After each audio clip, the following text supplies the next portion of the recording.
discuss various issues that we have going on in City Hall. A lot of them will be updating and introductions. So if you have questions at the end, we will be glad to take those questions. A lot of interesting things and a lot of interesting developments that have happened here since I've been here, and it's a lot of them are more recent than others. So the first thing, council, what I would like to start with is an update from the police department from Captain Cole.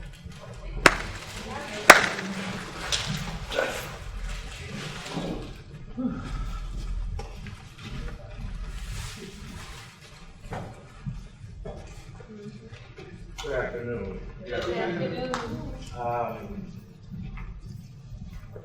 First thing I will be remiss I would say that we are praying for Councilman Easton at this point. We actually each shift pray every day and make sure you get those prayers. Our updates are actually today we had a shooting an hour ago. We have 2 suspects in custody for that shooting. We had another homicide yesterday, which brings us up to 16. I think, and looking at the video, it's going to be probably a self-defense situation, but probably will be charged, but you done so the charge. Give you an update on the SLIDE unit. And that unit is a multi-tractor restriction unit that we're using in Washington Park, Allenton, Centerville, and we're going to include Brooklyn into the detail where we're going to each municipality as a force of 10, 15, 20 to assist the other smaller units to combat some issues within their department. The target unit is going back on the street. We're going to reactivate the target unit, which I'm a fan of, and we're going to hit those corners, and we're going to really target the 25th Street without opening alcohol. And we're just needing the judges to help us, prosecutions, and some of the people we look back to the city. And Paul and a few others, I mean, the rest is on every single day. But tomorrow she'll still be back. So the DEA task force, with Detective White, they did a magnificent job last week. They seized $150,000 in cash, a few keys of cocaine. Then another $250,000 from this bus out of St. Louis, which we get some of that revenue coming into the city. What's the percentage? I think it's 10 to 15%. We also we're going to implement our taser system again. We're not going to do it until I get the class in because I am the instructor. The classes are hard in between now. That taser has taking over all the settings. You go to O'Hare and get tasers, you can't do it anymore. You got to go through tasing now to get all the equipment. So there's no price difference in them, so they're keeping it so nobody can kind of push the sales up on the taser. Can you explain to them why we currently don't have tasers in the status quo? Lack of funds for the taser cartridges. The updated tasers, 26 versus this 126, and they got 1,000 different tasers now, but we have brand new to the shelf, and we do have equipment for that. We are planning, along with the School District 189, they've asked us to assist them in doing some building lockdowns, drills. They gave me 12 days. The target unit will be handling that because they are certified in active shooter drills. We're the only unit at this department who actually has training for active shooters, school shooters, whatever. So that'll be going on. We are right now in the process of waiting on the call now from the Army Car Division. We're going to get an armored car that we're going to outfit with a program similar to St. Clair County's, or we're gonna outfit it with cameras, so that we can target certain areas with that and video along with St. Clair County, the mobile unit. If you haven't seen it, it's a big red RV at St. Clair County on it. I don't know if you've seen it or not. We can get it whenever we get ready because it belongs to St. Clair County, it doesn't belong to one jurisdiction, then we can get that. We have training classes set up with Illinois State Police, U.S. Attorney, and the State's Attorney in regard to ongoing situations with evidence collection, report writing, and certain other things that we need to do or we need to know in prosecution of certain cases. Like if you take criminal sexual assault, those are really tedious now than they used to be, that you can speak to them now, they don't want you to talk to the victim, they'll have to take them up to the center of the room there. So there's a lot of training, ongoing training with the criminal sexual assault, especially juveniles, children, reenactments, and all that kind of thing. So we're steady moving on forward with that. The new radar units will be here, should be here this week.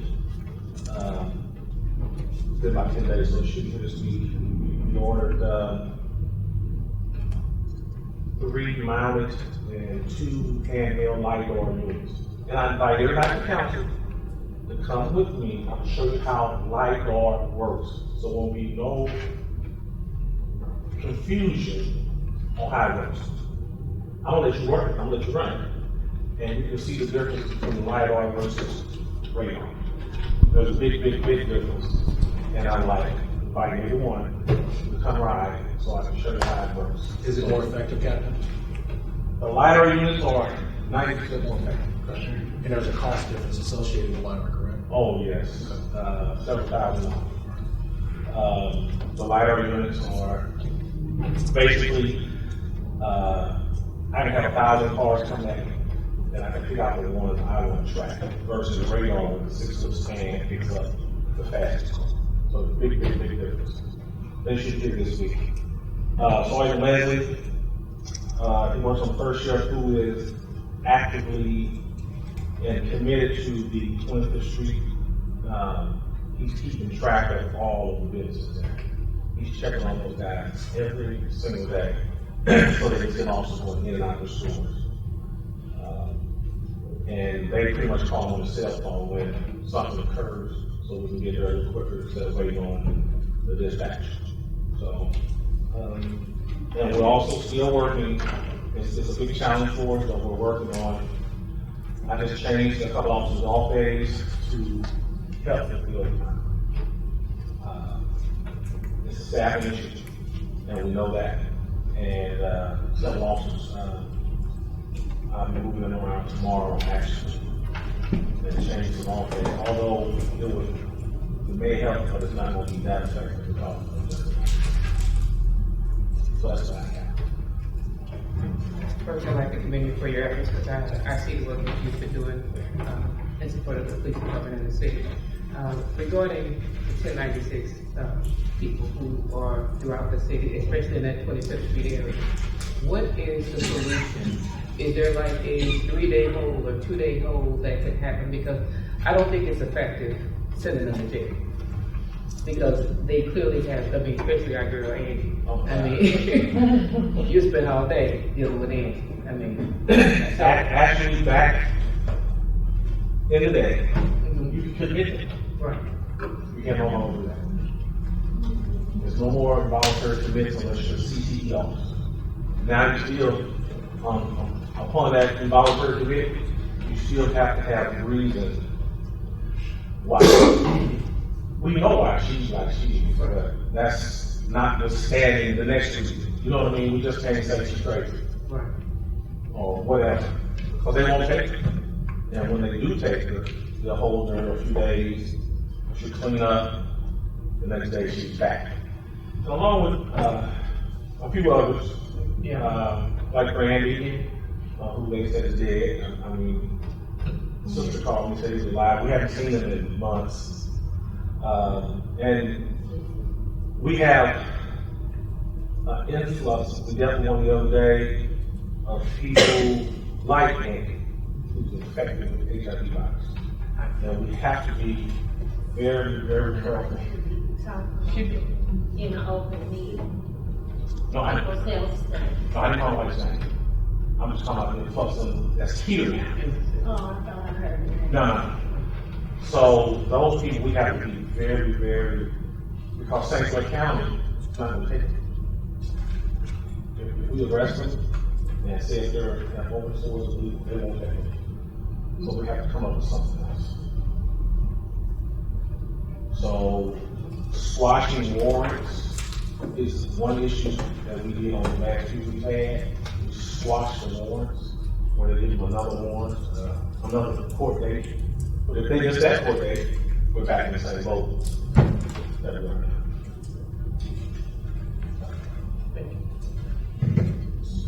Sure. First of all, I'd like to commend the men and women of the East St. Louis Police Department. They do a heck of a job with short staff.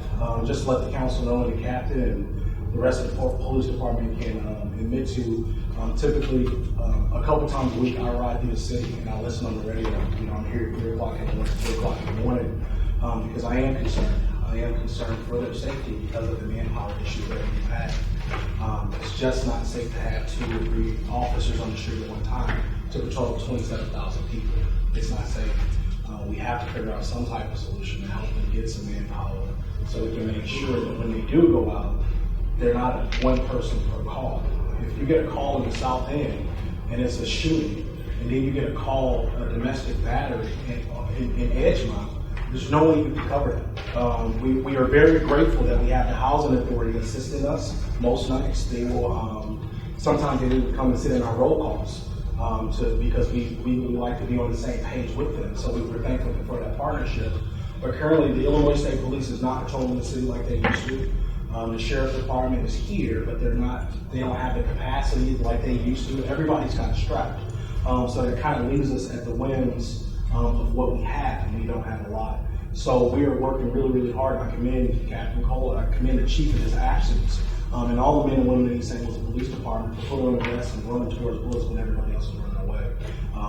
We're grateful for them. And you know, I was on the radio at about 3 o'clock in the morning. I was listening, it was just running back and forth. There was only 2 officers running back and forth, and I had to call the captain. I said, man, give me a call. Like, I'm grateful and thank you. It was Captain Anderson. Thank you for what you do and how you do it, because I don't know if I would show up if it was just me by myself patrolling the entire city.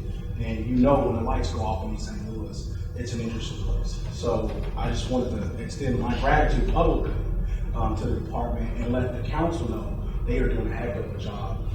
We have to find a creative way or some type of solution to get this out. How many are supposed to be on the shift at night? 8. And so it's down to 2 because, Manpower. That and you have, wait a minute, you said that Manpower. it's down to 2 because of manpower? Well, What does that mean? It's down to 2 because of the staffing that we have. All right. So we can't. First thing, we can't force people to work overtime. All right. That's the first thing. And most people don't want to work where we have an overtime is not that shift because people don't want to work the midnight shift. Secondly, we have people that's injured on duty, and we have people on administrative leave and administrative assignment off that same shift. So that puts us in a bind because the officers that will be scheduled to work that shift are out for various reasons, and we cannot force other officers to work that shift. Because you can't force a person to work overtime.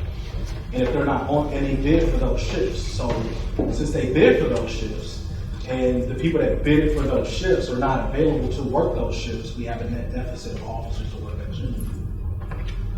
but then you think about, you have vacation. Charleston has 2 furloughs by contract, we're gonna have 2 consecutive furloughs.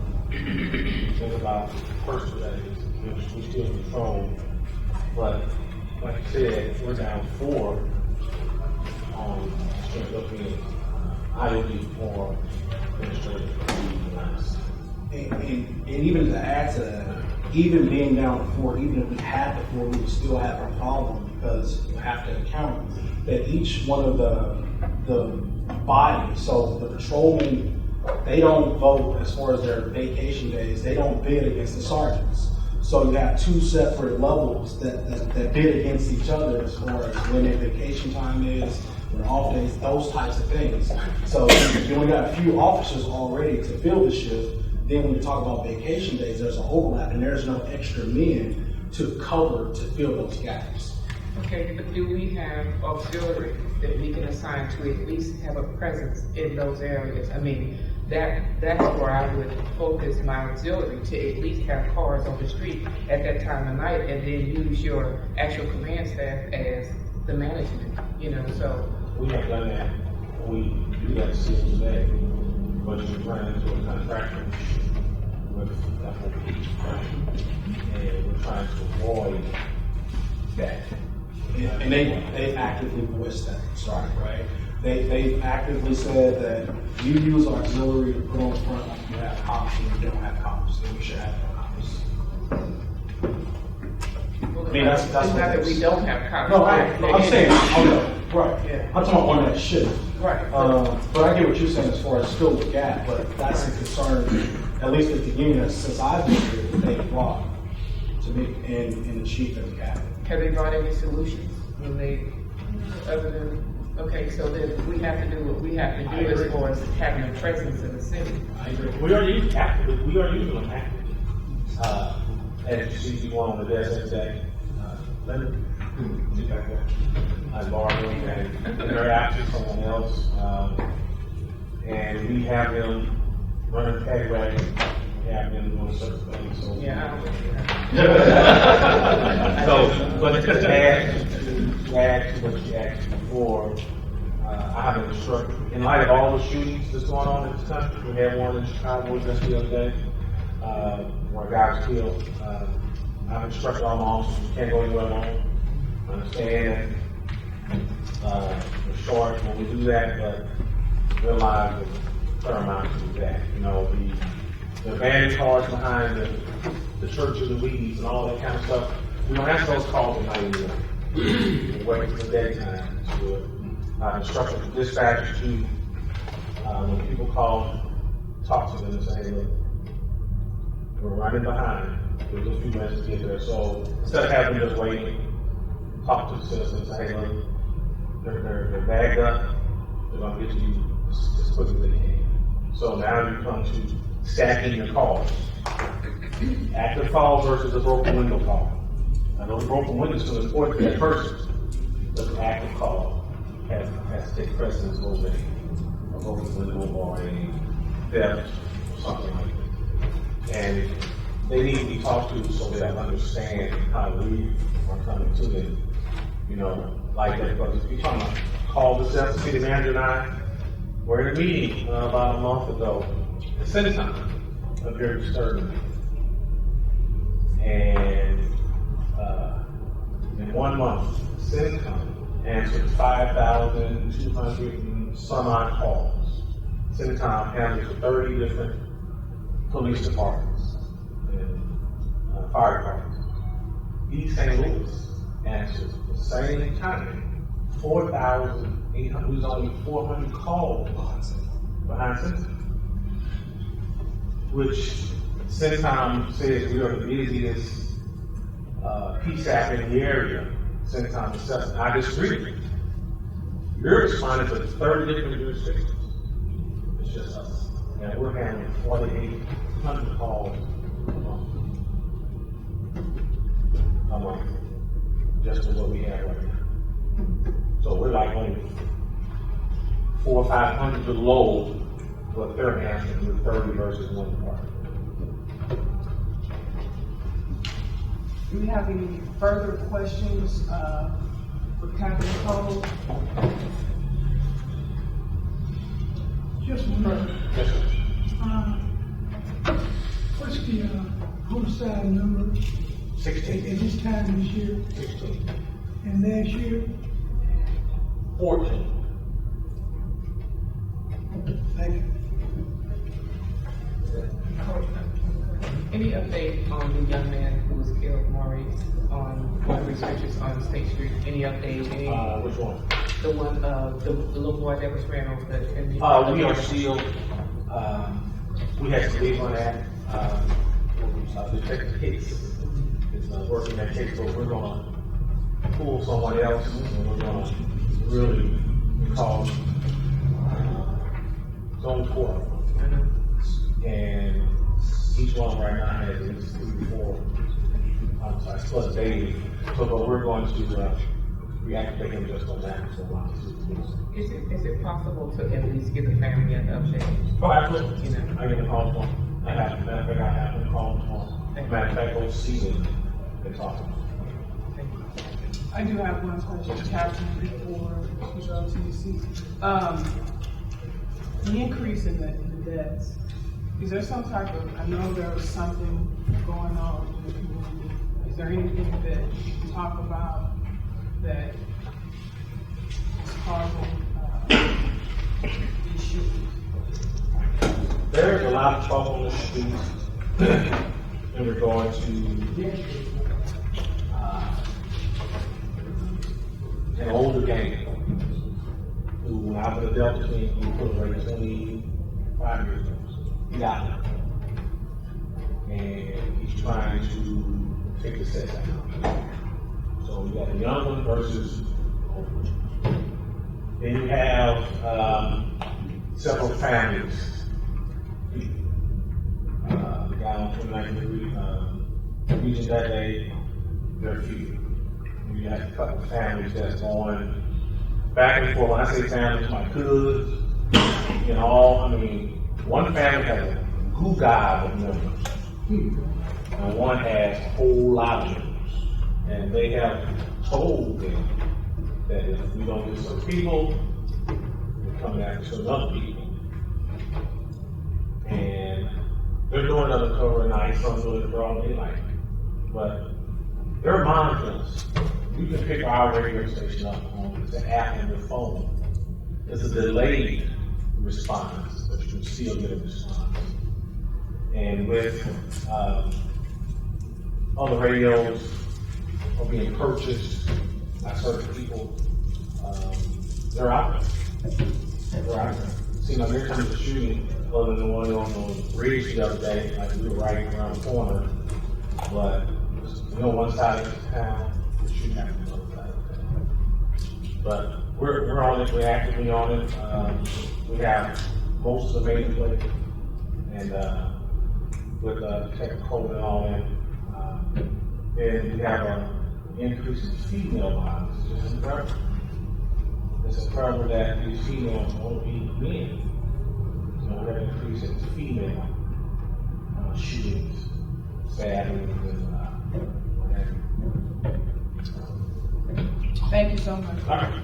for expounding on that, because I wanted the citizens to kind of know some of the background as to, you know, what's going on, why we're seeing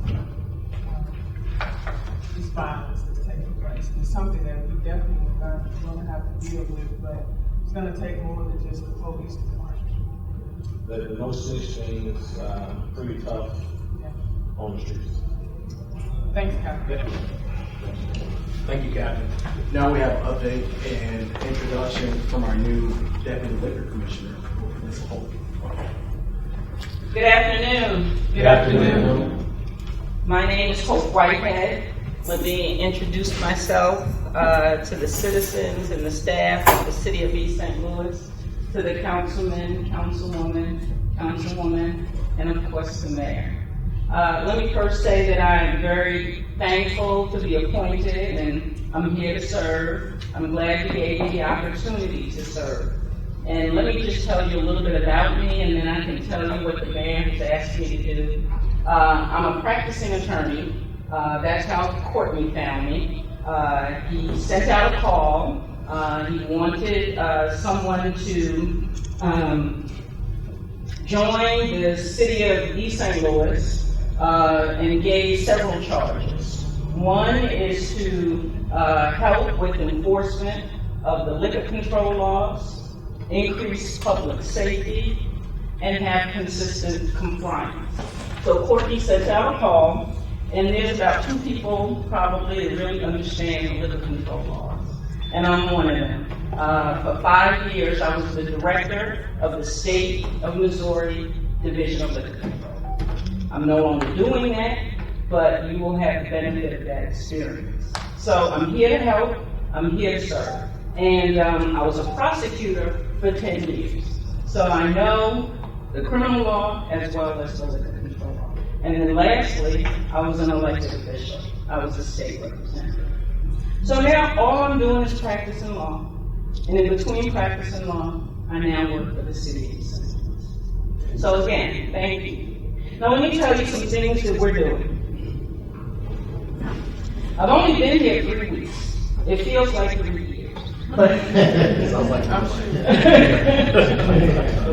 we got a lot of ground to cover, but we have been covering it, and I'm excited about it. The mayor seems to be excited about the direction we're going, Courtney as well, and I like the communication that we have. One of the first things that we did was look at the liquor control laws in and of itself, and to see what areas we can make some changes. The mayor and Captain Cole and the city attorney told me about various things that have been happening in the city, and I must confess, and take this first, and say that I know everything about Missouri liquor control laws, but I know nothing about the city of East St. Louis. So it's going to be a learning curve, but with the help that I've gotten so far, I feel pretty confident that, we can hit the ground running.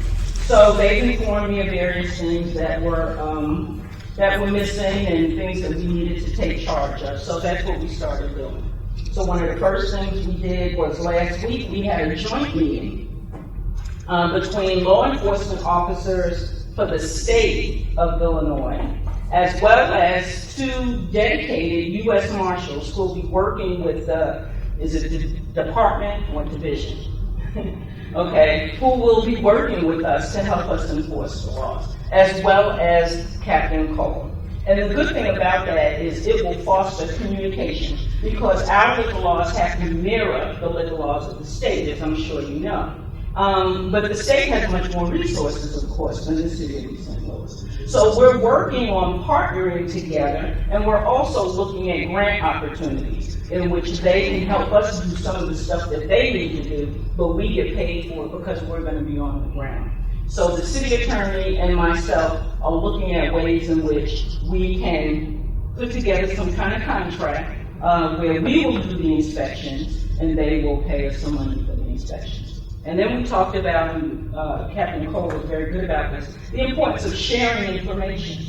Because, it makes no sense to have the state doing one thing, we're doing something else, and we're all targeting the same thing. We can use a lot less resources and work smarter if we all work together and communicate better. So that discussion was very, very good. The other thing I've been working on is looking at the regulations. Now that's going to take a little bit more time. I think the mayor is very concerned about, what ways we can tighten it up. And I'm looking at those, and I'll have some suggestions soon.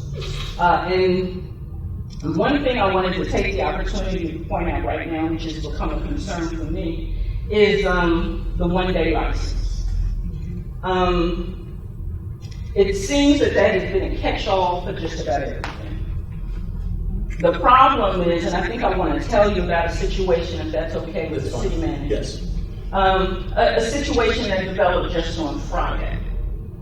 On Friday, a guy came to our department and he wanted a one-day license for a party he's having at the senior building for his mother. They're not selling alcohol, they were serving alcohol. And he came to our office for a one-day license. Well, immediately I said, well, our jurisdiction is about the sale of alcohol. It's not about the serving of alcohol. So I told him he didn't need a license. And he was, happy, but he was ready to pay $75. However, when he got back to the senior building, she said that he needed a liquor license and that y'all have always issued a liquor license. So after much research, discussion with the city attorney, discussion with some other things, I realized that it has been customary for y'all to do that. But it is not wise for you to do that. And now I'm going to put on my attorney hat. The reason it is not wise is because there's certain expectations with that permit. So they think that y'all are insuring them. They think that if somebody is driving out, they're drunk, and gets into a car accident, they're gonna come for you. Because you gave them the permit or the license. And that just absolutely should not happen. Okay, we should not give that expectation unless we are gonna buy the insurance. Now, if we're gonna buy the insurance, well then I don't even know whether it's worth taking $75 because that's going to raise our risk. So I talked with the owner, and she understands it as well. And I told her I couldn't give her legal advice, but I can tell her that this process is not good for anybody. If she wants to continue to provide or allow her establishment to serve alcohol, then she needs to discuss with somebody the appropriate insurance responsibilities that she has. If this man wants to serve alcohol at his grandmother's party, well then he needs to figure out what insurance stuff he needs. But one thing is the city of East St. Louis should not be involved at all. So, that was the first thing, well actually it was a couple of things, but that was the one I can talk about now that I feel like, that's one law that we're gonna have to work through, but there's a lot more, and I look forward to, working with you. That's very good information because that's something that I've experienced as well, that a liquor license or a one-day license was required. So only if they're actually selling liquor for an event that a license is required. The city of East St. Louis's jurisdiction is only related to the sale of alcohol, yes. Okay. And so with the selling of that alcohol, it's just, you just have a permit to sell. Like you said, there's no insurance. Is there anything involved with that permit for selling alcohol, correct? Okay, I think you got me confused. Say it again. So with that permit that you said that East St. Louis will issue, that is for the sale of alcohol only, but there are no insurances involved in that. We shouldn't be issuing a permit for use. That was more like a use permit. Okay, we should not be issuing a permit for use because we're not providing any insurance, etc. Okay, now we should issue licenses and sales. Okay, and the reason why is because we do a background check. People have to buy insurance. We're studying a company or corporation. So all of the things in getting a license is happening, even for a one-day license. So the one day. But this just writing and issuing a permit for $75 is put you at risk. Can you talk about the specifics of the one-day license? Because I think there's some misinformation about it. Yeah. Right. Okay, the one-day license, as I understand it, and I'm going to have to do some, I can tell you what the regs say, and then I can tell you what you've been doing.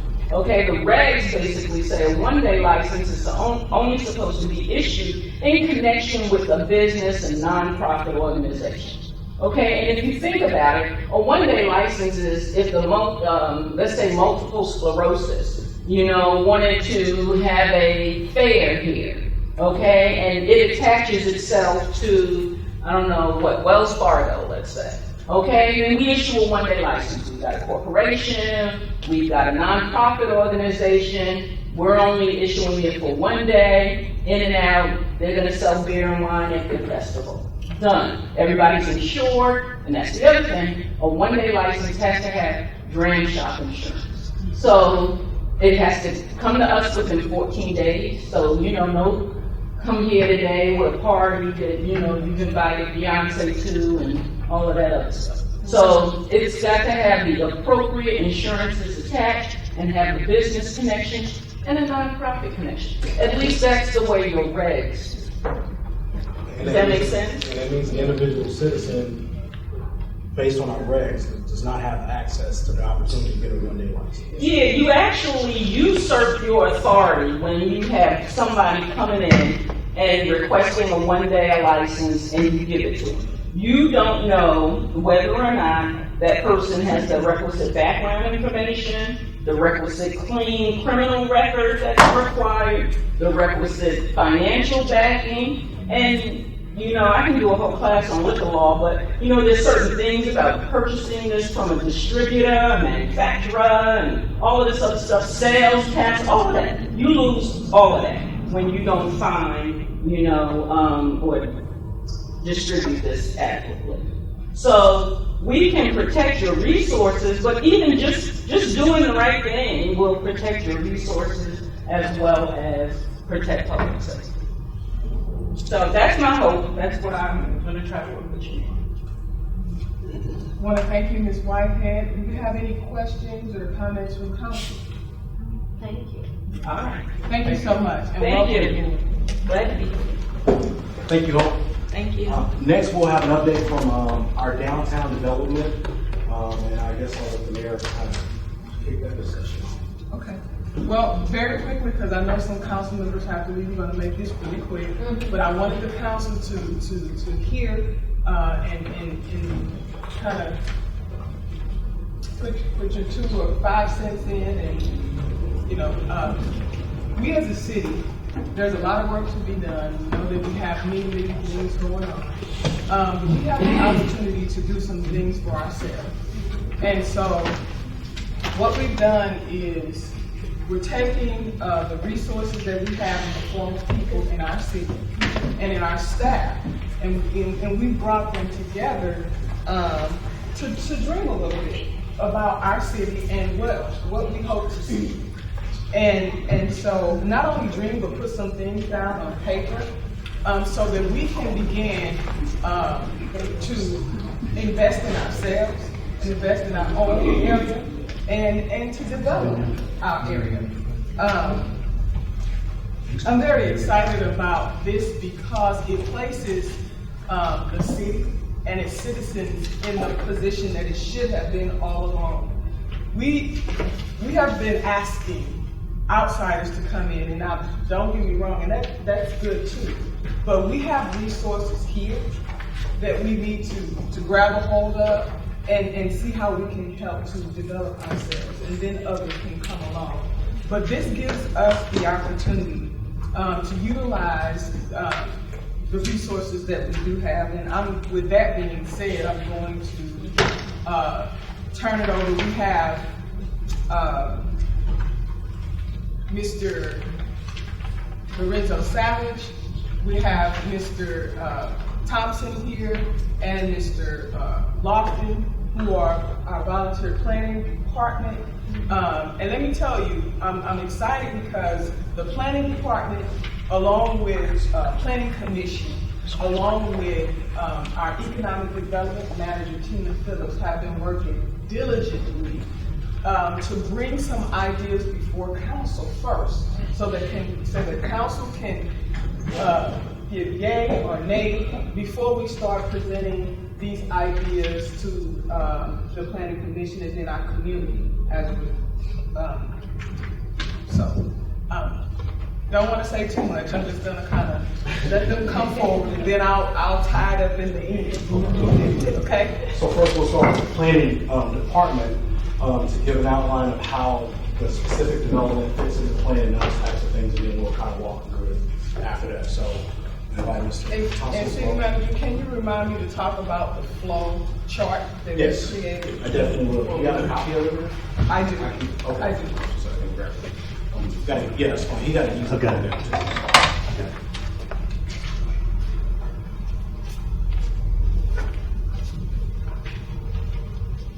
And let me say this while they're getting ready. The comprehensive plan that the planning department put together is an excellent comprehensive plan.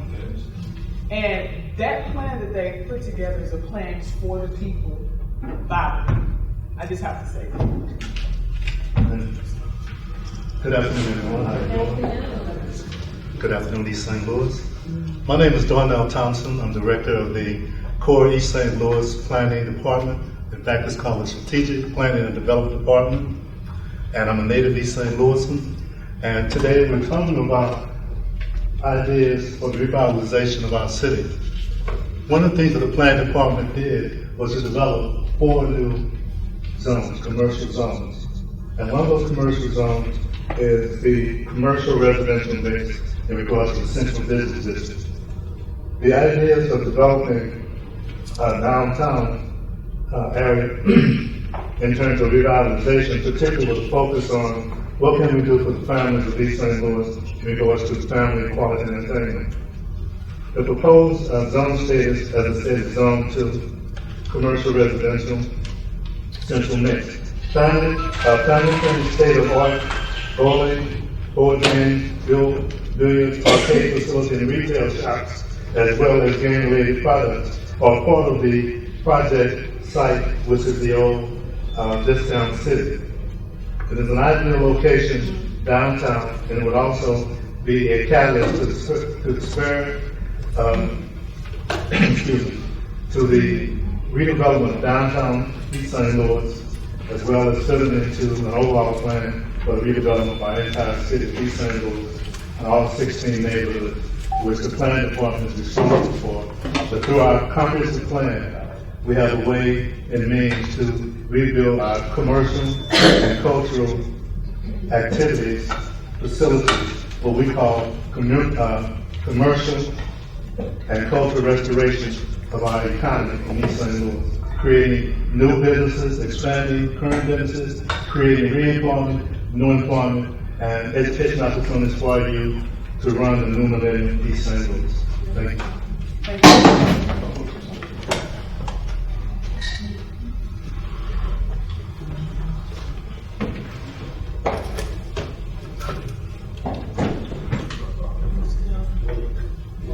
Okay. Oh. Yeah, I can hold it. Okay, what? I want you. Okay. Well, my name is Lorenzo Savage. Good afternoon, everyone.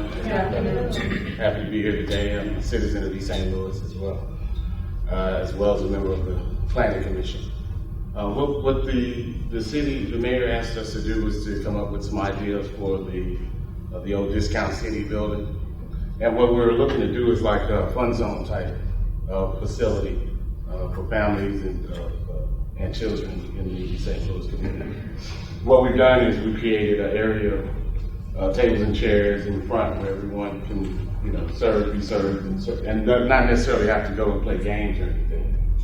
But then we also have some private rooms that we created for private parties, for families and things like that as well. We've got basically a schematic design at this point. We've taken the existing kitchen and utilized that space for the future kitchens for this facility. And what I've done is just some schematic designs that give us some ideas, and of course we've got to take it to the next level with this group. Basically it's about 13,000 square feet the building is. It's structurally sound. We feel very structurally sound, and we feel it'll be a great project, a great catalytic project for the city as well. Thank you. And just to let everybody know, he's donated his time to kind of help us get these entry. Yeah, so I mean we have to do more design. Yeah, so it'll have to be more development, high what we're trying to do. So thank you. You're welcome. Thank you. Mr. Thompson.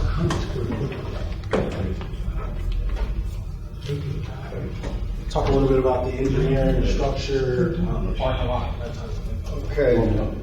Hi, I'm Lorenzo Thompson. I'm the construction manager for the city of East St. Louis, for those who haven't met me. And I'm here to talk about your parking lot. I've heard the word safety a couple times from the police department. I heard the word safety here. And what I try to do is in my designs of this parking lot, I try to incorporate that in every aspect of it. And City Council has they have the actual parking lot design, the sheet. And I'll talk about a little bit about the safety,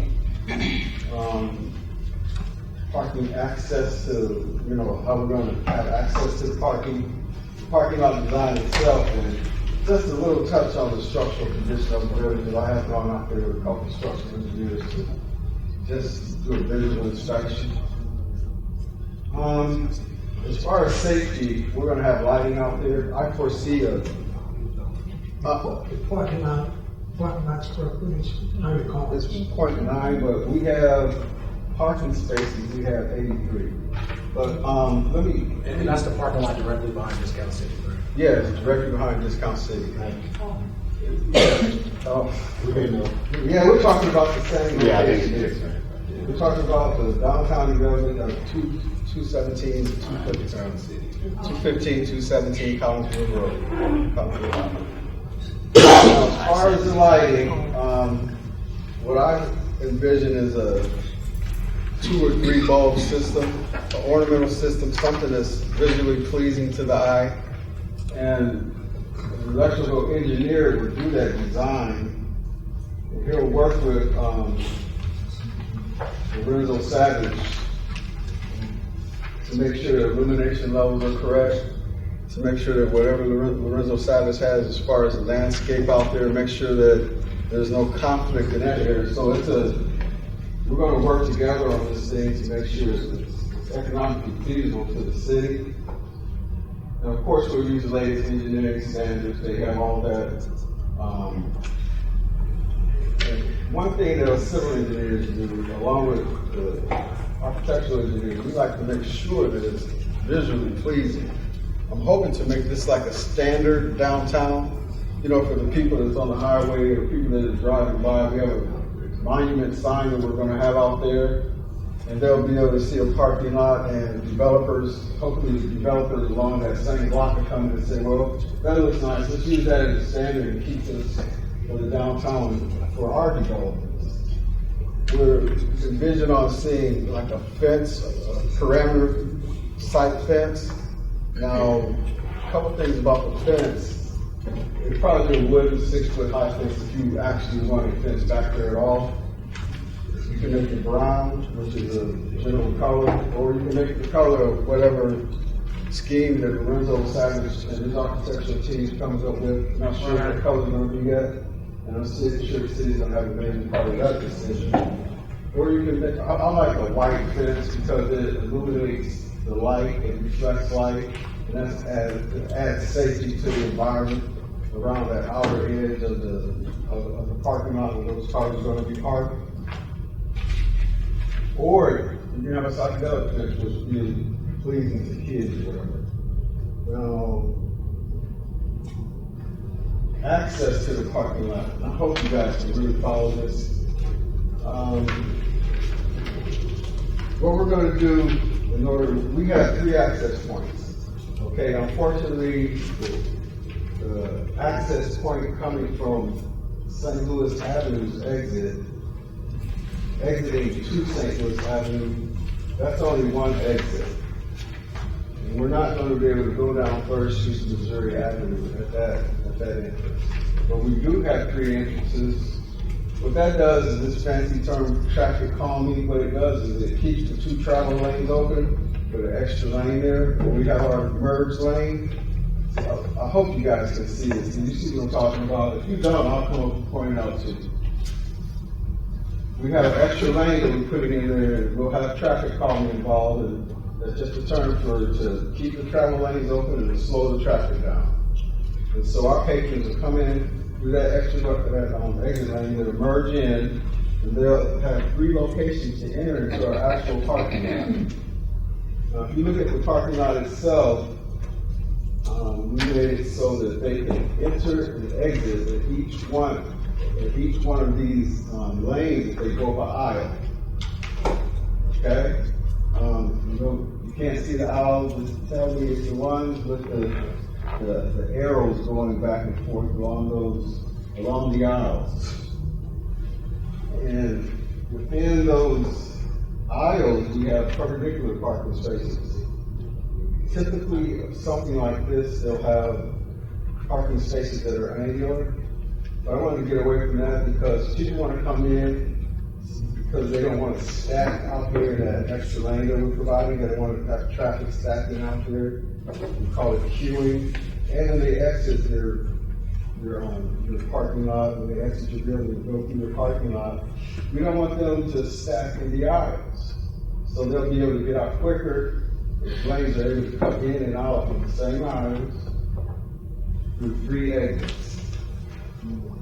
Another thing that I'm sorry? Oh, I see. I want to take a pause right here. Because I want the council to know that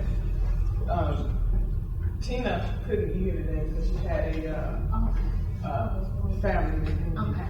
But on Thursday, council, this group will come before you again, and it may even be an executive session to present in more detail some of the things. But this is just an initial overview. Yeah. I wanted you guys to first of all see the group of people that are working together. And I wanted them to come before council so that council can have input on. This is just the idea that the group is bringing. It's not something that is, conclusive, but it is something. It is the direction that's being recommended, and it's a start for us. So I wanted that to be known as well. Sure, and I just want to add too, and we've had these discussions with the group, that we also plan on having public input as well, because we don't want to kind of dictate to the people what they want.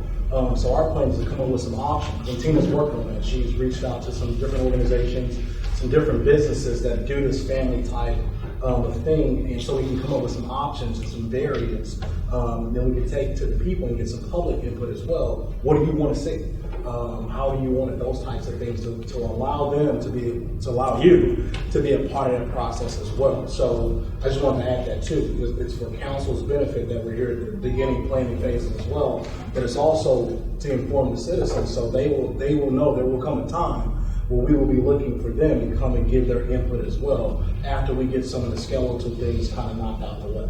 And let me add to that. I also want to stress that before we present to the public, we want council to all be on one accord with the direction that we're going.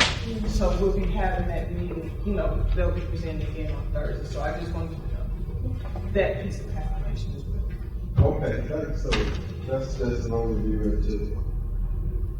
Well, I'm talking about the lighting, the fencing, the lot access, and I was in the parking lot, and there were a couple other things about the parking lot that I think are important. Back by the entrance, we're going to have an extra lane in there with no parking. Can you guys see that? We're going to have no parking back there. That's just in case someone wants to come up. It's not going to stay there and drop their family off, and they can let the kids out, or maybe let elderly people out at that point and wait for them to come up. Also, I envision that a teacher's going to see this and say, well, I'm going to take my kids on a field trip. Okay, now that extra lane with that no parking zone, they're going to drop off all the kids. There's enough, I make sure that there's enough room to the right of the building in order for that bus driver to just sit there, wait on the kids, and they can meander around the entire parking lot when they're done and pick them up. Just as a field trip, maybe not even play games or whatever, they'll go home and tell their parents that really nice looking parking lot they saw some games in there, and they said, we want to go back there. Okay? Thank you. Oh, well, I'm not done.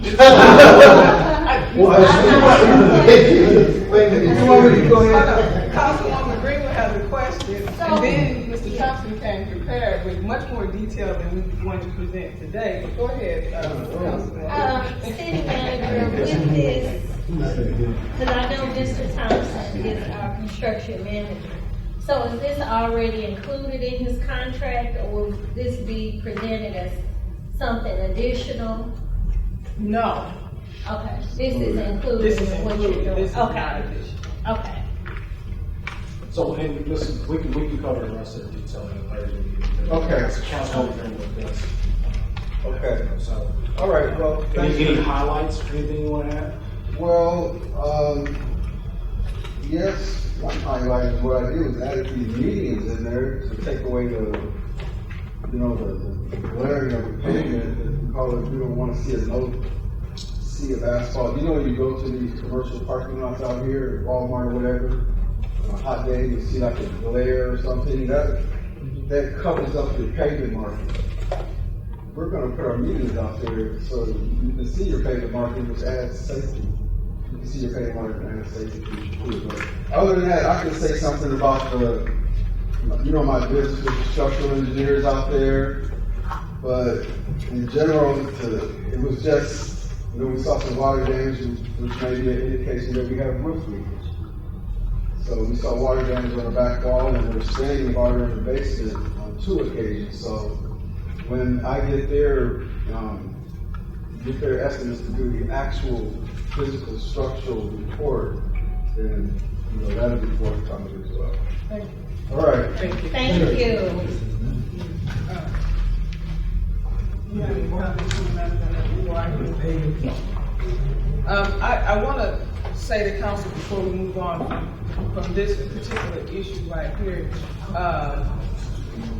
There are 2 things that I want council to think about and kind of buy into, and that is the idea of us doing for ourselves what we've been waiting on other people to do for such a long time. And that's not to say that others can't, but we have low-hanging fruit right in our backyard. Not just that building, that's just what we got to do. Bank, and then we have just that whole downtown area that we really want to develop. And so we are looking for council's input from beginning to end on this. It is not an I thing, it's a we thing.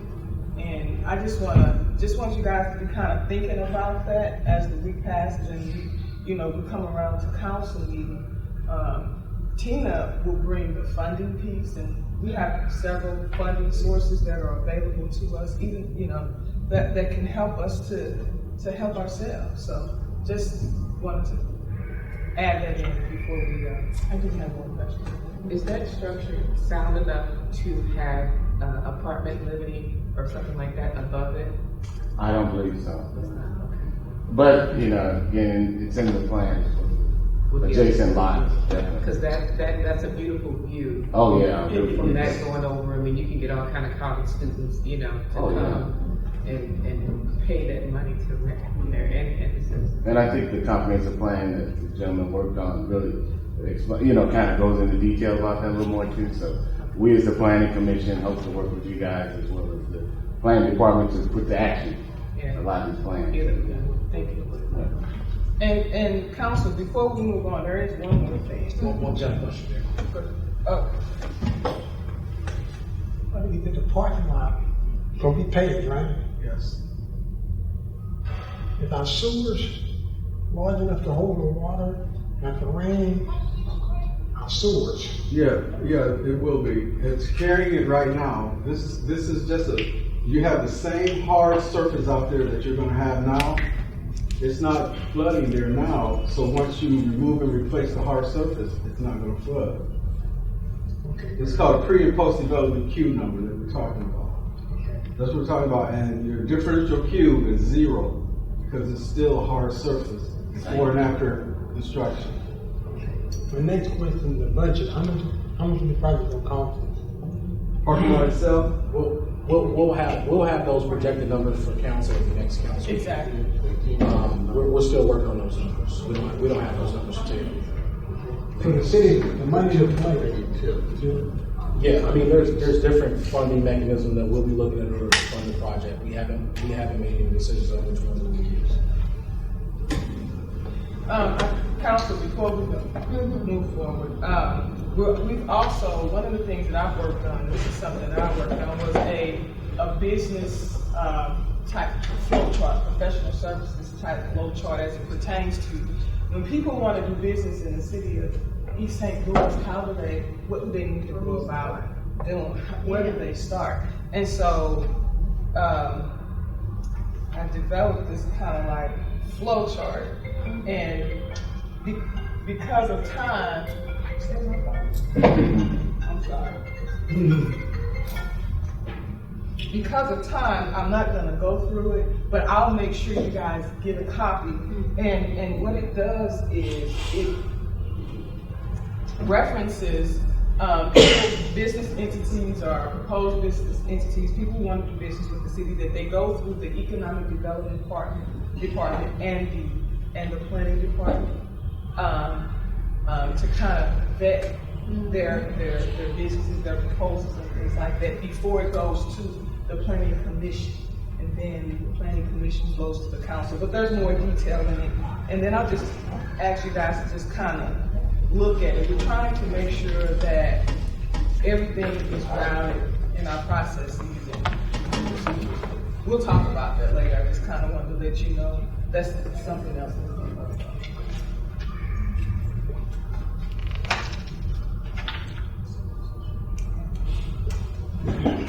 Sure. At this time, I would recommend we go into executive session for personnel and litigation matters. And excuse everybody. Is there a motion? Make the motion. Second. Madam Clerk, will you please call the roll? Councilman Mosley, Councilman Hamilton Dean. Yes. Councilman Easton, Councilman Greenwood. Yes. Mayor Jackson Hicks. Yes. We have 5 and 1 absent. Okay, we're gonna ask that our citizens, if you would,